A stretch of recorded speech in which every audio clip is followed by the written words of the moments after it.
places where I worked. But I arrived in the USA in 1999 to start the process of becoming a pharmacist in USA. It's a long and tedious process. So my advice to anybody who is planning to come to the USA to work as a pharmacist is that you have to plan ahead, plan like 1 year ahead, and be ready for disappointments because it's a tedious process. It cannot take you shorter than 1 year minimum. And in most cases, it can take up to 3 years, sometimes 5 years. So you have to be ready for disappointments. You have to be ready for some other painful moments. Okay, so in order to work as a pharmacist in USA, you have to be registered as a pharmacist. And in order to be registered as a pharmacist, you have to go through a series of almost 5 different exams or certifications. The most important one is what we call the Foreign Pharmacy Graduate Exam.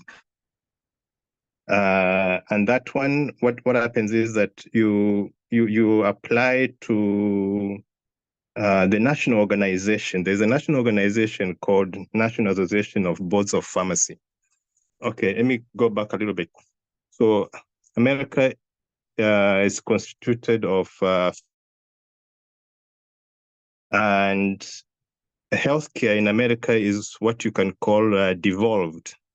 So each state manages their own health programs. It's not, but the boards of pharmacy of each state, they have come together and formed an association whereby now one body manages most of the preliminary work, and so they're the ones who administer most of the exams on behalf of the states. But some states prefer to do their own exams because they have their own peculiar needs. So you the first thing you do is you apply to the National Association of Boards of Pharmacy, and then you get what we call they accept you as an applicant. And in order for you to be accepted as an applicant, you have to prove that you went to pharmacy school. And you do that by going to University of Nairobi. We go back and get your transcripts notarized, and then sent directly. You don't send them yourself. The university sends them directly to the boards of pharmacy. And then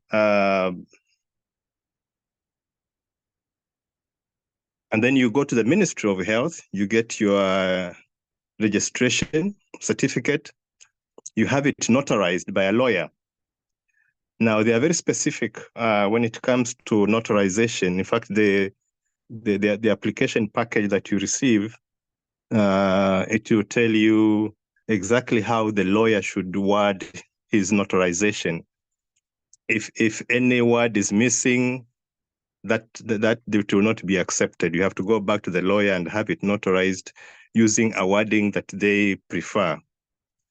And then you send that to the National Association of Boards of Pharmacy. They scrutinize it. If they think that you are eligible, then you are accepted. And of course, you pay a fee for that application.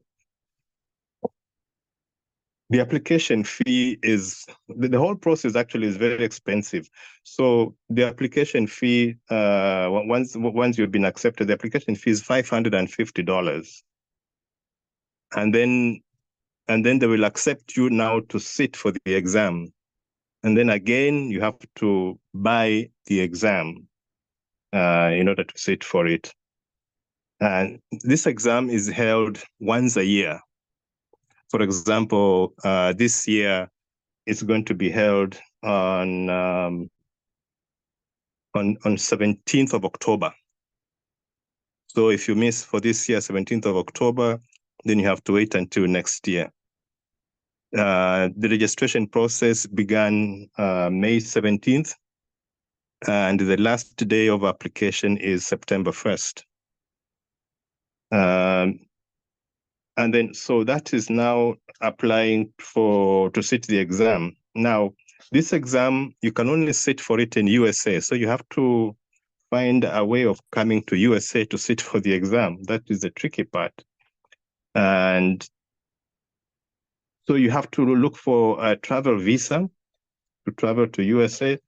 and come and sit for this exam. And then I don't know whether I mentioned the actual exam, it costs $650. The application is $550. Once they accept you to sit for the exam, you pay for the exam.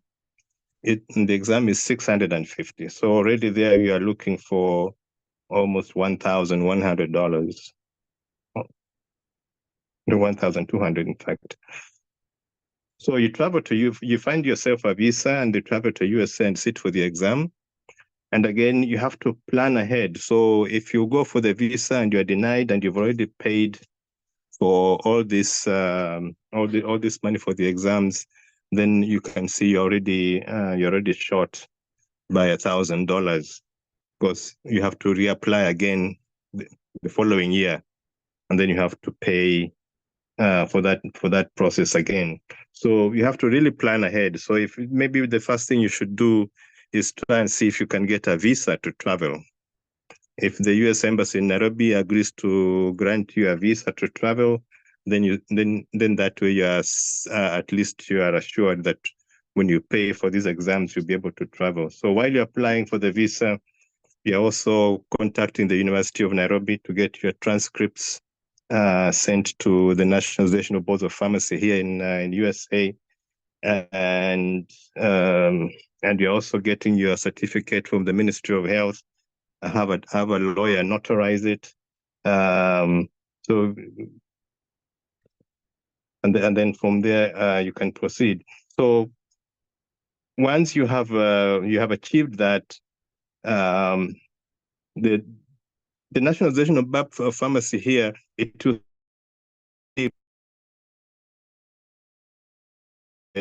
gives you is a study guide, tells you exactly what areas they want you to show competency in. Usually these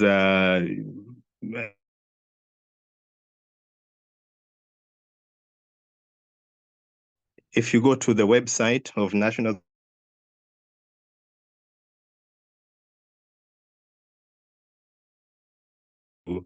to go into, and also the books that they want you to read, and basically they just want to make sure that your knowledge is the same as the knowledge that the schools of pharmacy here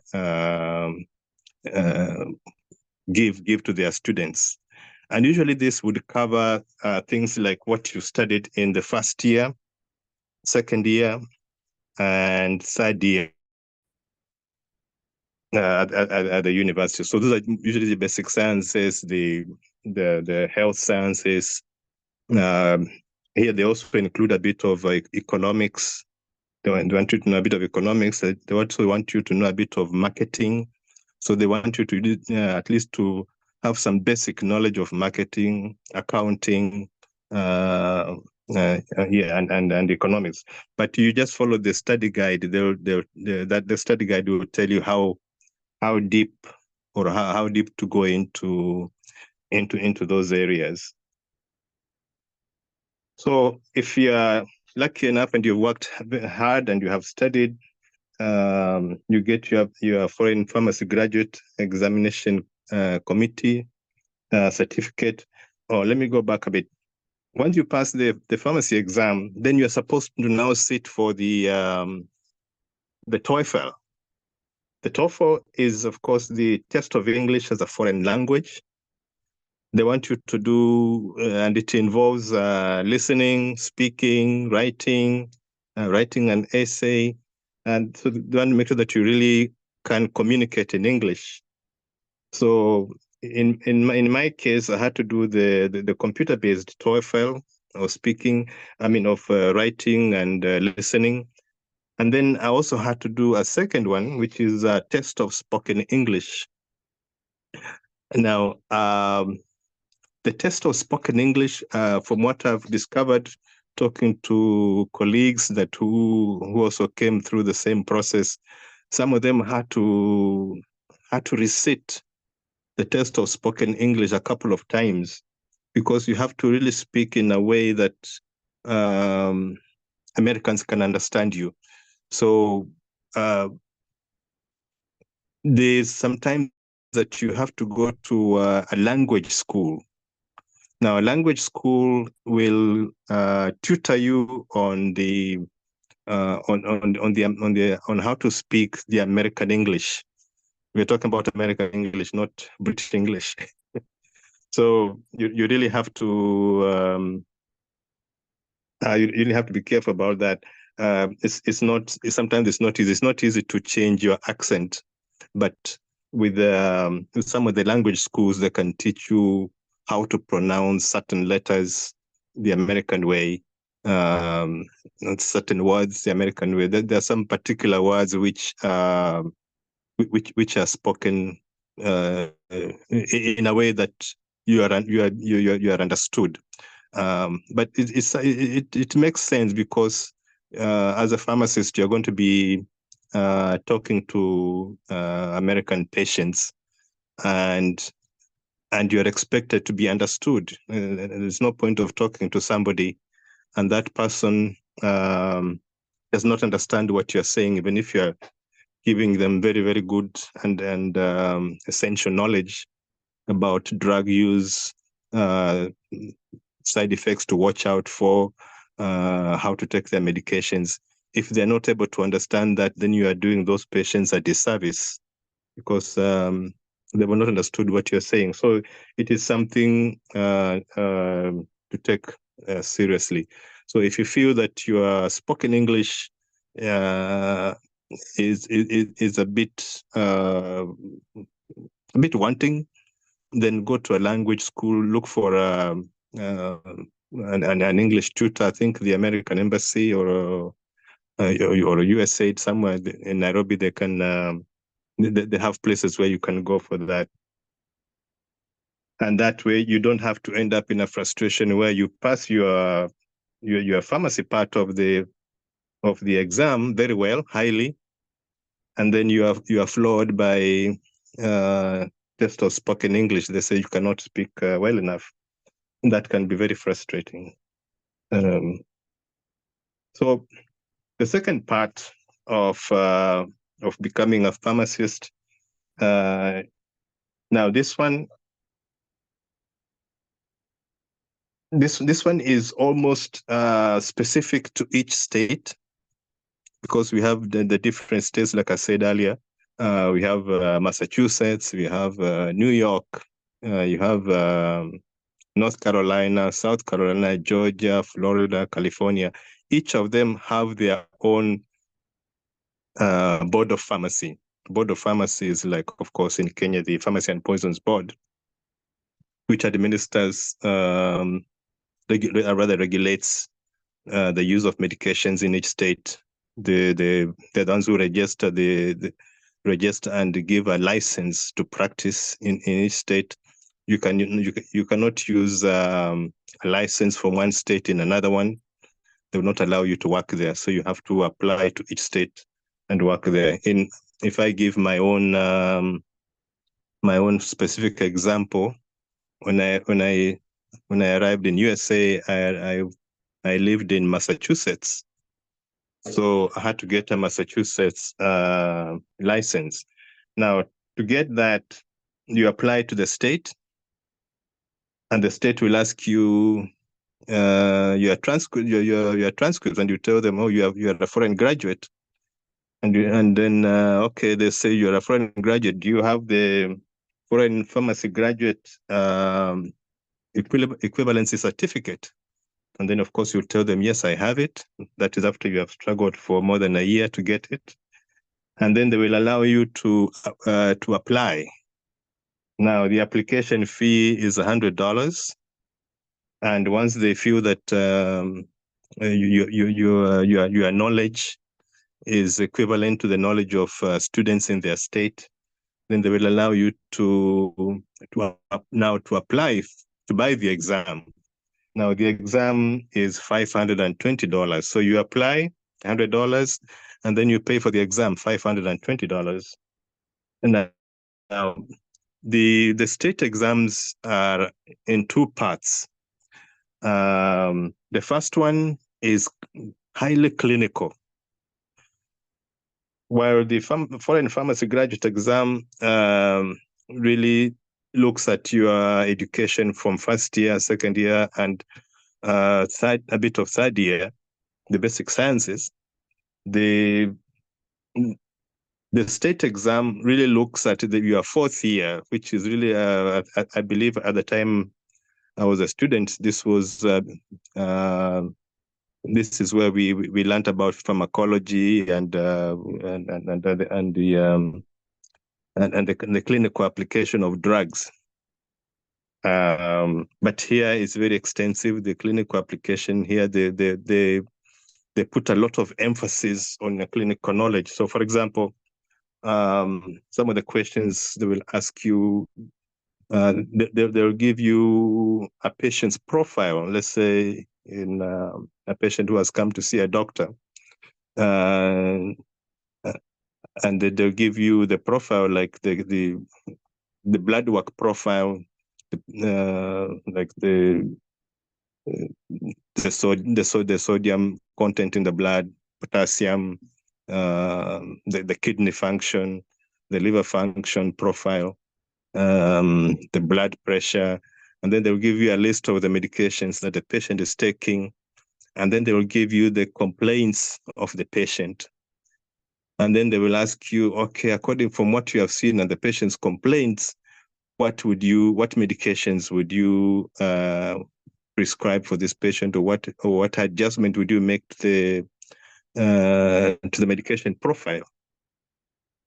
So that's why I'm saying that it's very clinical. You have to really have a good understanding of how to use blood work information from the laboratory, and the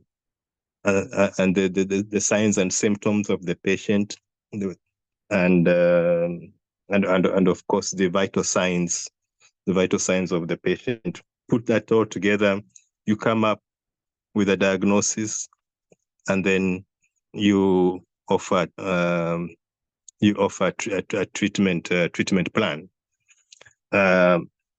So when it comes to the state, the NAPLEX, that is called the NAPLEX, North American Pharmacy Licensure Exam.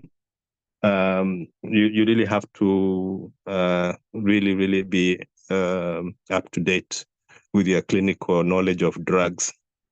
But again, they will also give you a study guide on what books to read, and this is to me, I found it because we at the University of Nairobi during our time, I came to the conclusion that the emphasis was put a lot on say manufacturing of drugs and manufacturing of drugs and things like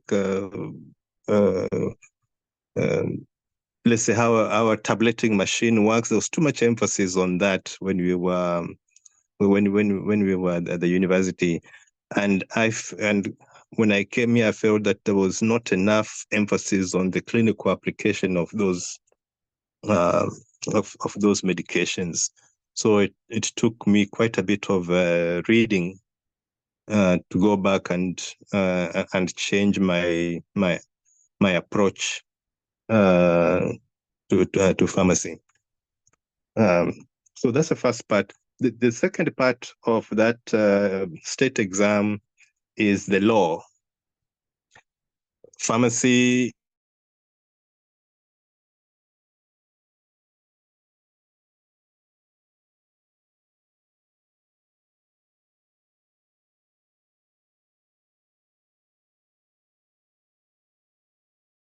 which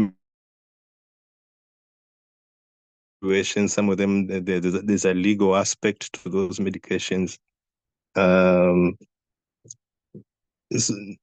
So the second part of the exam, you really have to also have to study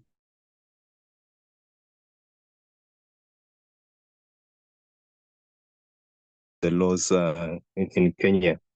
And that second part is called the multi-state pharmacy jurisprudence exam. Some of the states have come together and they use one exam format. For example, Massachusetts, Maine, New York, they use one exam. California is unique. They have their own law exam. They don't accept the other states'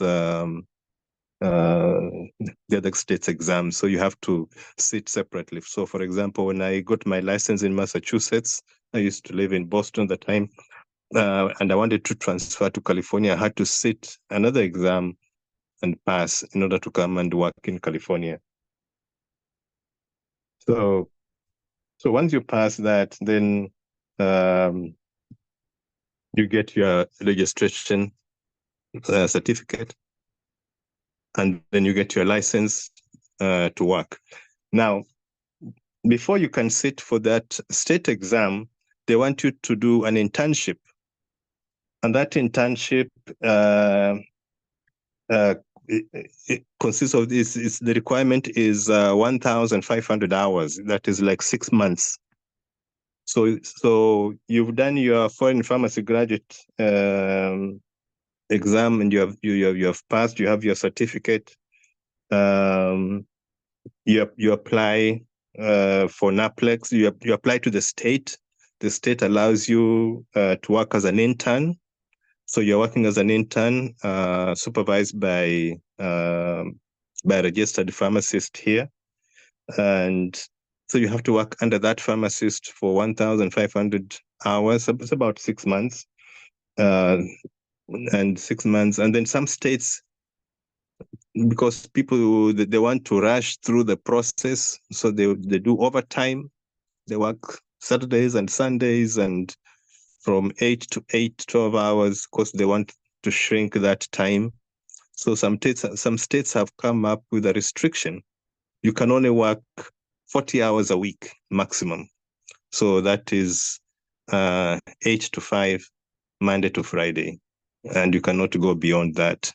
That is to make sure that you are you're working in a relaxed and well-paced manner.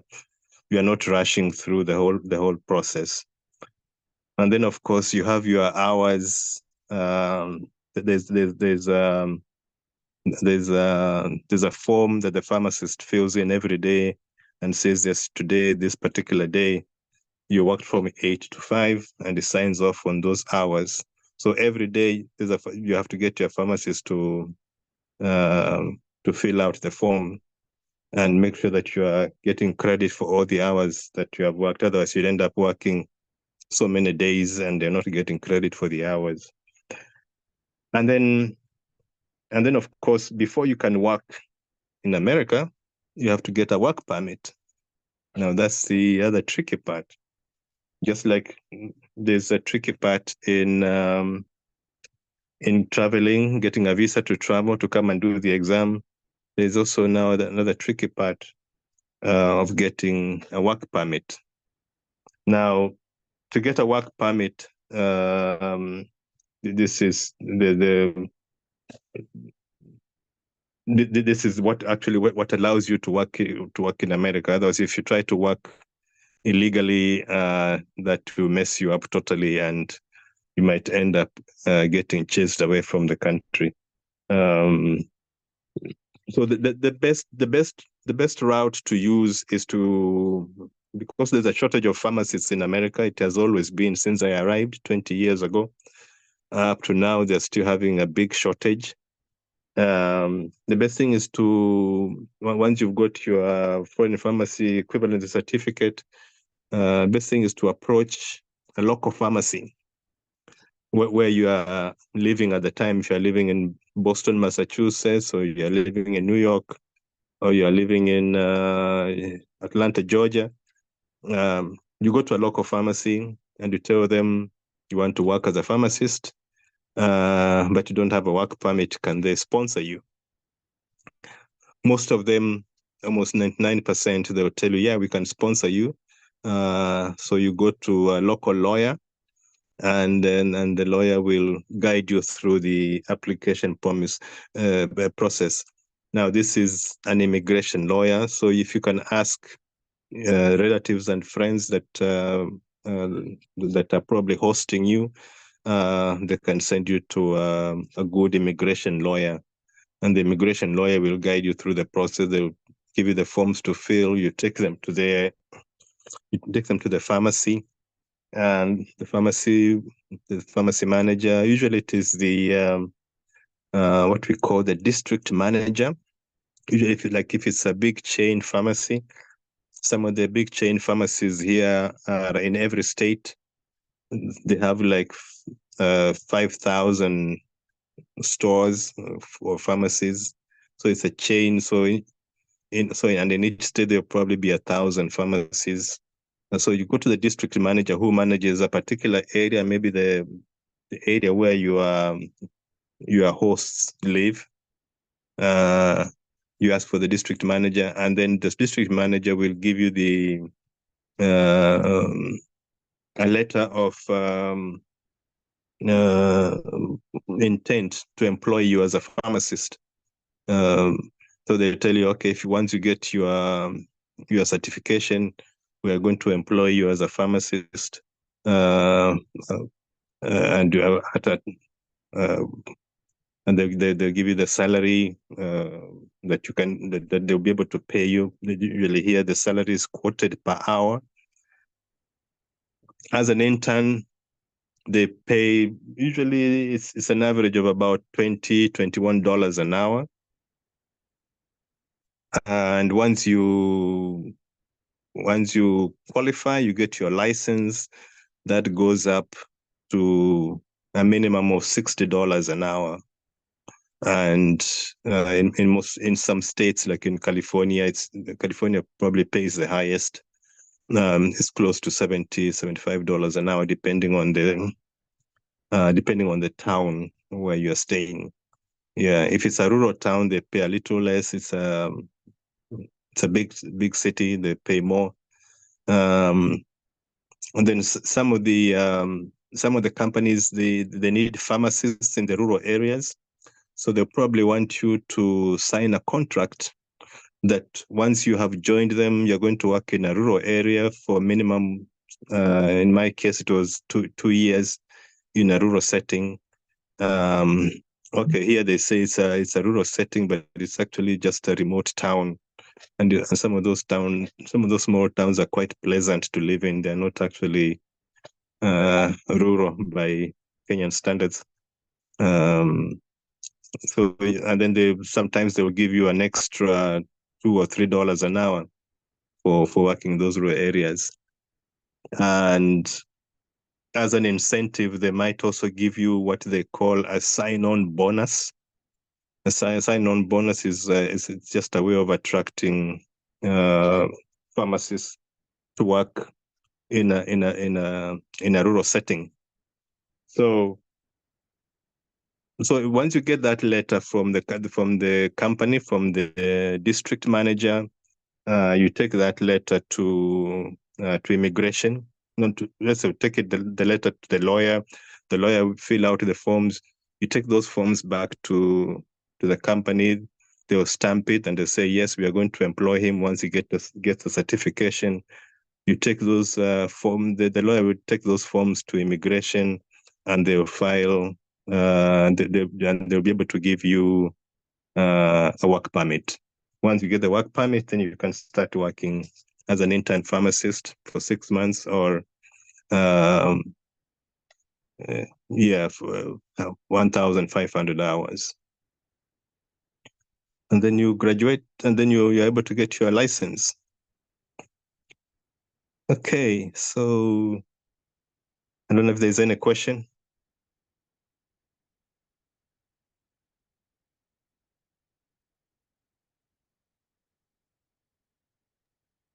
There's a question in the chat box. Okay, let me see. I'm not used to the Zoom, so I'm looking for the question.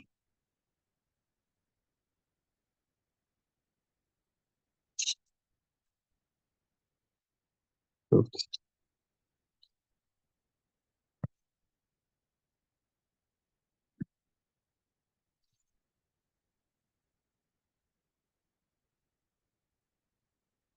Okay, so I can see a question here. How long the whole process? So the whole process is, I would say a minimum of 2 years. Like now, if the exam is the exam is going to be in October, if you have not applied, then you start the process of application now. Then you won't be able to sit for the exam until next year in October. So that's 1 year. Then from there, you have to sit for the other exams, which take approximately 6 months. So you're talking about 2 years. And then let's see another question. Does this process apply to green card holders? Yes, the process still applies to green card holders. You have to sit for the foreign pharmacy graduate exam. Once you sit for that one, then you sit for the state exam, the NAPLEX, and then. But the advantage of the green card is that you don't have to look for a work permit. You don't have to look for a company to apply for a work permit for you. The green. And then I saw another question: how the difference in working in that the American pharmacy system is highly regulated and goes by the same rules, the same law. Nobody cuts corners. In other words, for example, in Kenya, there's a very, very high tendency of pharmacists to dispense controlled medications over the counter. This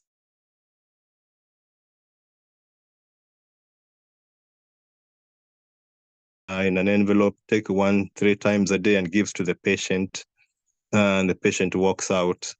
Here, that is almost never happens. It's not allowed at all. So you have to go to the doctor. The doctor gives the patient a prescription. You come to the pharmacy, no matter how minor the ailment is. Yeah, the only medication that the pharmacist can dispense here is the over-the-counter medications, which absolutely do not include um, antibiotics. Yeah. So, and again, here there's a very extensive use of computers. So the doctor will fill out a prescription and send it to the pharmacy via a computer. So that all the patient has to do is just arrive at the pharmacy, and the medication will be ready for the patient. And there's also an extensive use of health insurance. Health insurance is highly developed. So that is, and you cannot bill an insurance unless there is a prescription. So that is also another incentive for the pharmacist to dispense only through a prescription. Nothing, anything over the counter. It has to be an over the counter medication. What you would call yeah, but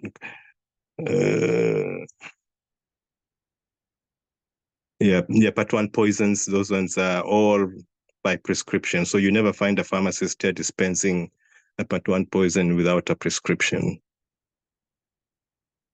Okay.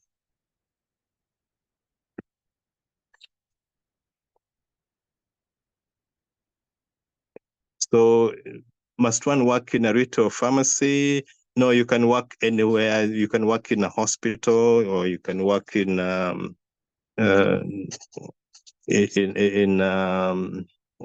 in a clinic. You can also work. You can also work for an insurance company. Insurance companies, because they pay for the medications, they employ pharmacists to make sure that the medications that they are paying for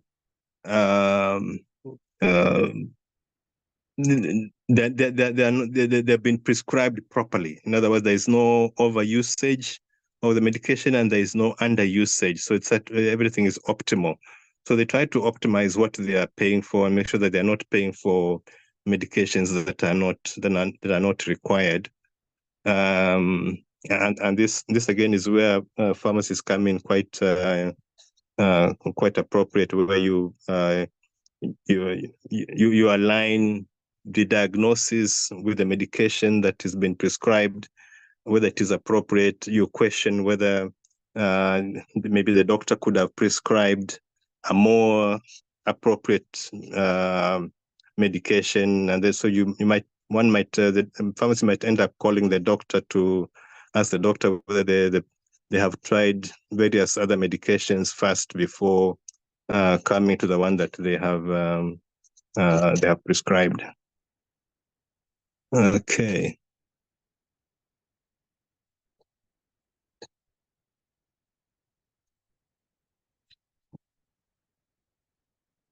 Can you clarify the doctor for a pharmacist, please? Yeah,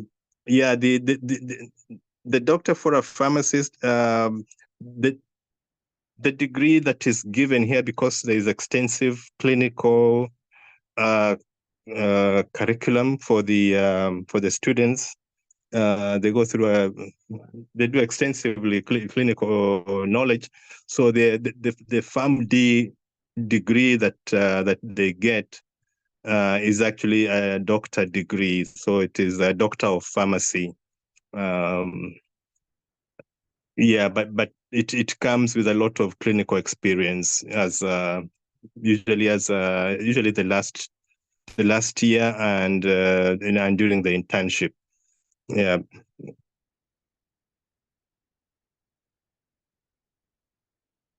So the website that is that you can go to is the National Association of Boards of Pharmacy, NABP.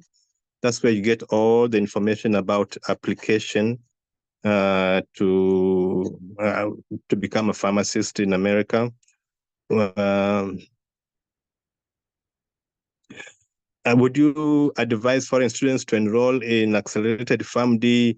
Not necessarily. If you've already done, if you feel uncomfortable and you want to get a PharmD degree, yeah, then you can do it. But in order to pass the foreign pharmacy graduate exam, you don't need a PharmD. But you just have to work a bit harder and read more widely to come to the same clinical knowledge level as the graduates here who have done PharmD. Yeah, if you want to upgrade to a PharmD here, yes, of course you can do it. You just have to apply to a university here and get more semester hours. The PharmD and B.Pharm, they're not, I wouldn't say they are equivalent, because B.Pharm, at least from 1978, was not clinical. It was more of scientific, it was more of industrial pharmacy, rather than hospital pharmacy. Here, the PharmD is almost a hospital pharmacy kind of education. You need roughly how much for the whole process? I would give it like $3,000. What about the American pharmaceutical industry? What are the requirements there to work? It depends on the pharmaceutical industry because it is so wide. There is the tableting industry. There is the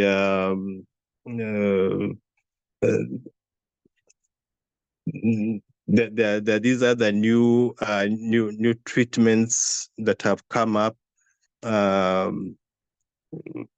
Especially the biological treatments that are coming up, the genetics. So it depends on the industry that one wants to go in. But those are really specialized. That in those, if you want to go into those areas, you probably need a further degree, additional degree, like a master's degree in that particular area. In order to work in those industries. And the people who go into those industries usually come from the general sciences and they go direct into those biological industries. They don't necessarily have to be pharmacists. Some of them are actually engineers. And you find that the engineers are actually going into the pharmaceutical industry, but they're not working as pharmacists. They're just working a very narrow aspect of pharmacy.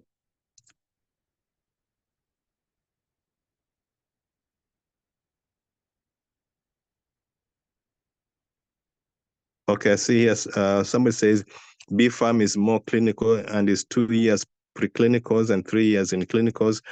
Okay, so that I wouldn't know about the new curriculum for pharmacy.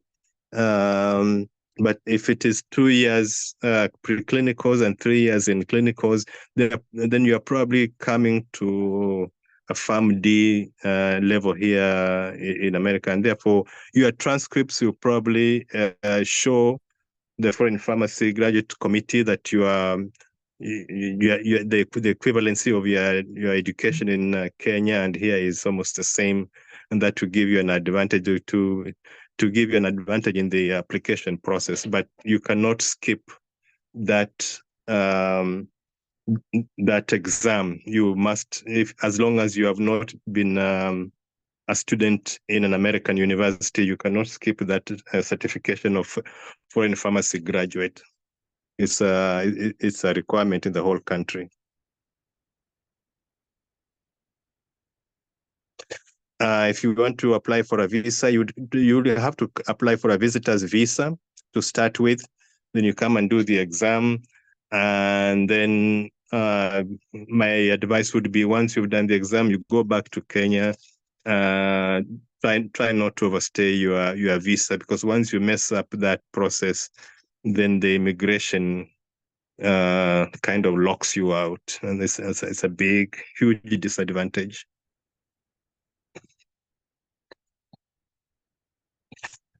Okay.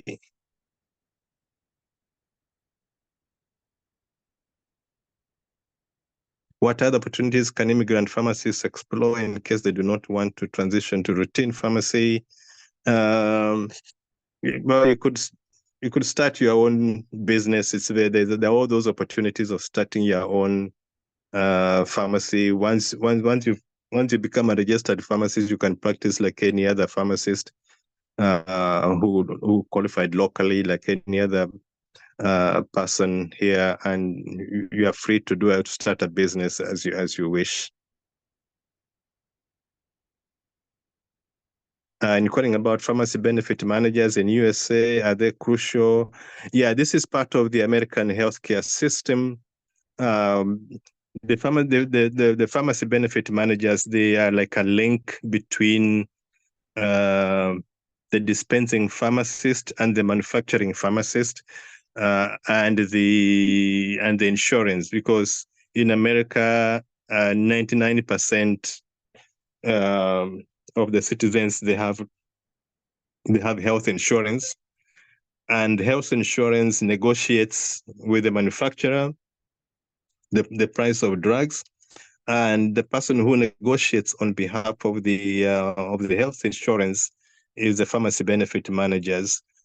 So they negotiate with the manufacturer, they come to a price, and then and then the dispensing pharmacist is able to build the insurance, because and know that they are buying the medications that they are paying for on behalf of their patients. The price has been negotiated to a profitable price. So the insurance companies buy the medications on or rather they pay for the medications on behalf of the patients, and then they pay the so the healthcare insurance are actually the ones who control the pharmacy industry here in America, and the pharmacy benefit managers are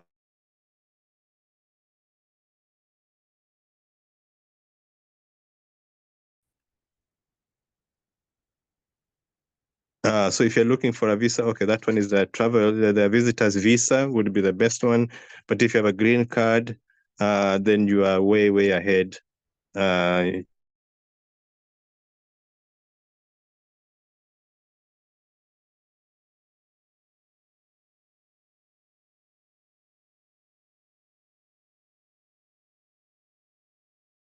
Want to come to USA to do a master's in business and or sort of master's degree, how about it?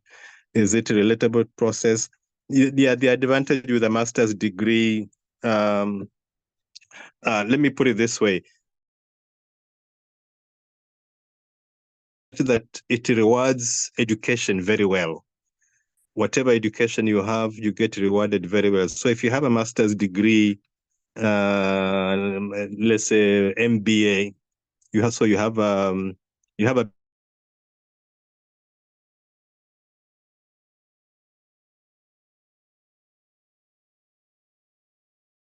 progressing through the ladders to the top become much easier. Kindly share your email address. I will do that. Okay.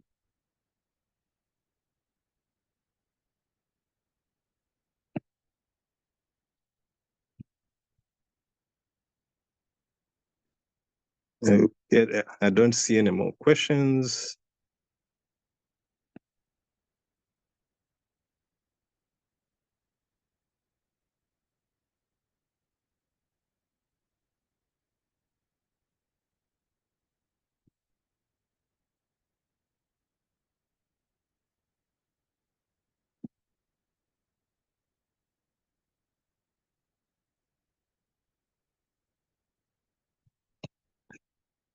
Okay, so I think I missed one question here.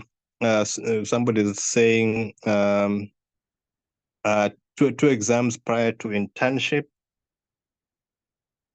Yeah, there's the foreign pharmacy exam, foreign graduate pharmacy, foreign pharmacy graduate exam, and the TOEFL, the English test. Those are the two exams that one must pass before internship. And then once you're done with the internship, then you can sit for the actual practicing license exam. Here they shorten it as the boards exam. That is a final exam. Once you pass that one, you can start working as long as you have the work permit.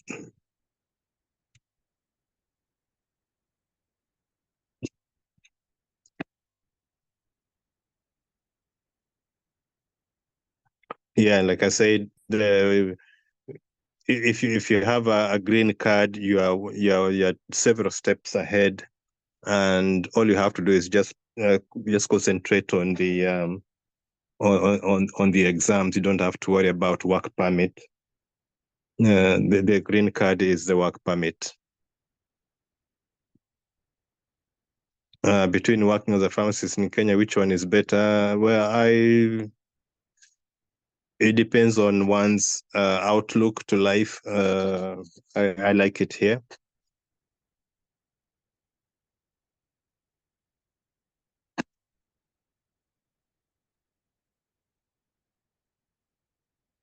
Okay.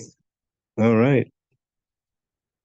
So it looks like there are no, let me see, 5 new messages.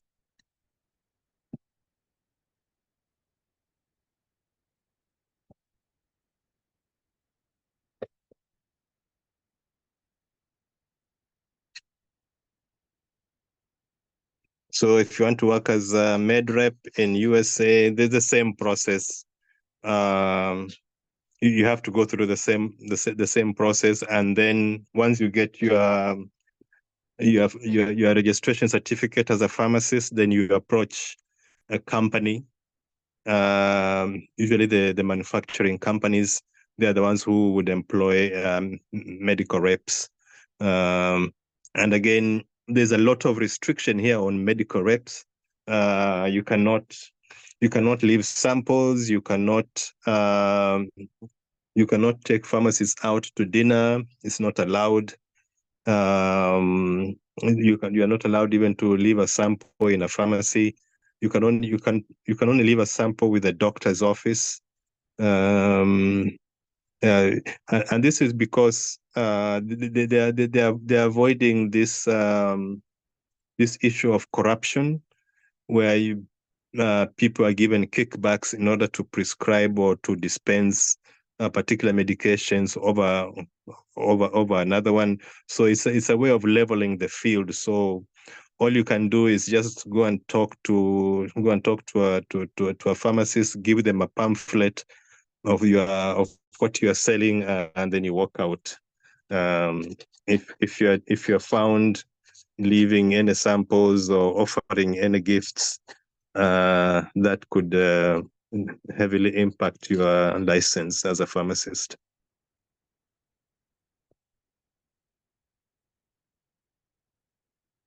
Must you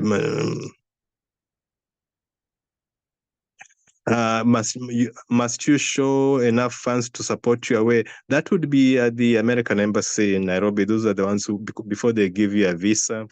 But if you can, yeah, I think one would have to find that process, to deal with that process at the American Embassy.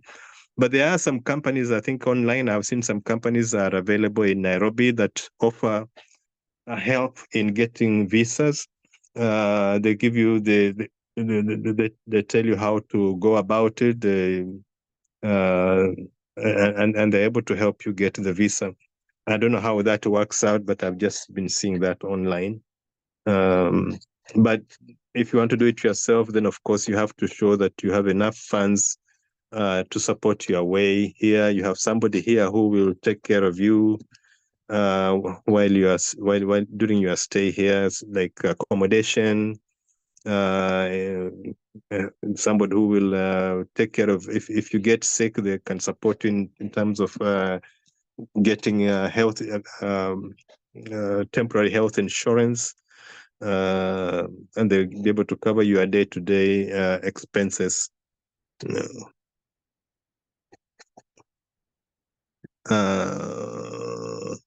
Once you get to practicing license and work permit, can you migrate your family and spouse to USA? Yes, definitely. You just have to work through the immigration process. Once you get your work permit, they will definitely allow you to bring your family. Please explain the visit visa again. Yeah. That's what the visit visa is for you to come and do the foreign pharmacy graduate exam, because that one is only available here physically in America. You have to be physically here in America to take that exam. So you have to find your way here to do that exam, and you need a visa to travel. My suggestion is that if once you get that visa, travel, do the exam, and then go back. Don't try to overstay the visa, because that will definitely impact you.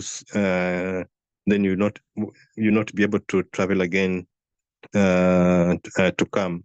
But And sometimes I think in the U.S. Embassy can be reasonable if you show that you have a reasonable reason to visit. You show all your papers, and you show that you have enough financial support. They would definitely allow you to come and visit and then go back. Some of those travel visas are for 3 years, but when you arrive at the entry airport, they probably give you a stay of say 6 months, 3 months or 6 months.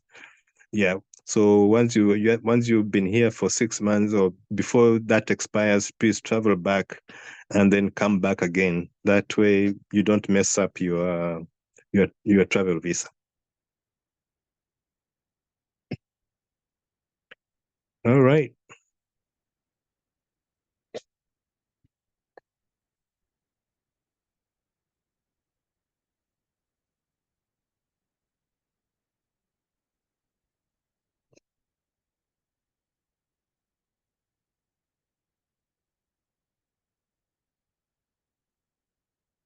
Now, what are some of the areas one can specialize in? This is regards to master's degree.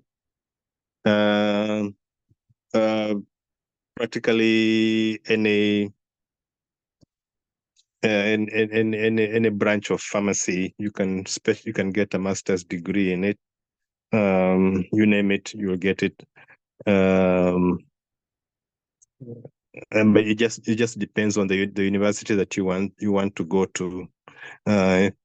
If you want to special, but again, it depends on what career you want to pursue.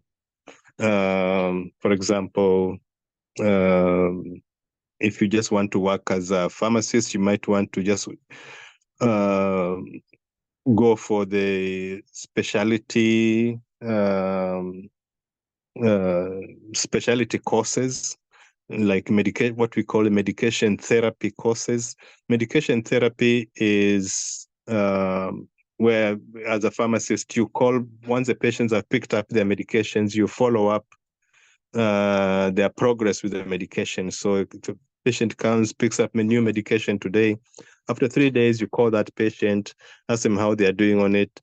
After a while, you can you become like a link between the patient and the doctor. So you find out how the patient is doing. If you feel that the patient is not doing well, you can call the doctor and explain to the doctor that this patient is not doing well on this medication. They probably need a change of medication, additional medication. And 99% of the time, the doctor will agree, and they'll send a new prescription. Then you get back in touch with the patient again and tell them the doctor has updated the medication the patient was complaining about. So once you have your patient, you can specialize in that medication therapy management, where you are always talking to your patient, in order to optimize their medication treatment.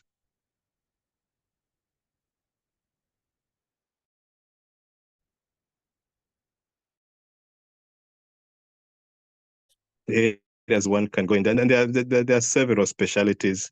Then the other people specialize in diabetes management. So the patient doesn't have to keep on going back to the doctor.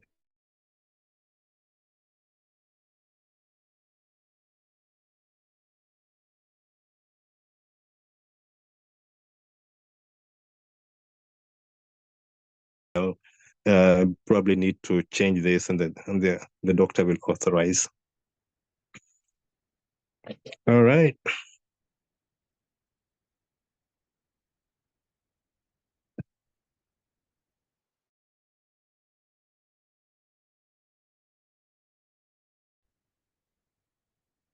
Mr. Secretary General, are you there? Yes, thank you very much for the very detailed session. Shannon,